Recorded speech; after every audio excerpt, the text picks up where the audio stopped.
What to do if your client's account is not growing or the content receive 100 views or less than 1,000 views. First, huwag kang magpanic. Huwag mong ibahin lahat ng content na pinupost mo. I want you to check the analytics. Reason why as social media manager, we should be knowledgeable on how to read analytics or always monitor the analytics. So, di ba sa Instagram may mga analytics, may mga dashboard, or even sa TikTok or sa Facebook, may mga analytics yan. Huwag nyo yang babaliwalain kasi yan yung magsasabi sa inyo that your content is outperforming and is not what your target audience wants to see. Kaya tingnan nyo yung analytics nyo na yan at i-compare nyo kung ano yung mga content na hindi nagpe-perform at yung mga content na mataas ang views.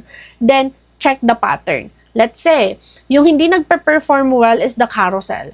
Tapos, yung mga nagpe-perform well or mataas ang views is the talking head or with the trending audio. Ngayon, check the pattern. Sa carousel, bakit ayaw siya ng audience ko? Maybe dahil wala silang nakikitang mukha. Kaya, I don't want you to change the carousel or alisin siya agad. I want you to experiment with the carousel. Like, since let's say, nag-create ka ng carousel na walang picture. Ngayon, maglagay ka ng picture, tas lagyan mo ng text on screen. Let's see how it works. Tapos, let's say, hindi pa din siya nagwo-work. Ngayon, maglagay ka ng picture, lagyan mo ng mga cute pics or elements dyan na nauuso ngayon sa Instagram or the carousel, what it is like, na nauuso ngayon sa Instagram. Try mo din yun na madaming elements na may mga cute color, na may mga ganon. So, itry mo siya. Let's see how it works.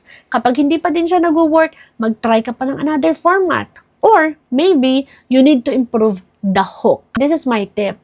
Kailangan, kapag yung hook na yon is kahit ikaw na nag-edit ng video at ng content na yon is hindi mapapastop ng scroll dun sa content na yon, wag mo na siyang i-post. Make sure na even you na nag-edit or nag-create ng content is mapapastop dapat sa scroll. Kaya, make sure that you always put yourself sa shoe ng audience mo when creating content. Again, wag mo na magpanic. Check the analytics, experiment, and experiment, and experiment because that's how social media works. And I have lots of content about this content strategies sa YouTube. So, ano pang ginagawa mo dito sa TikTok? Pumunta ka na sa YouTube ko and I will see you there.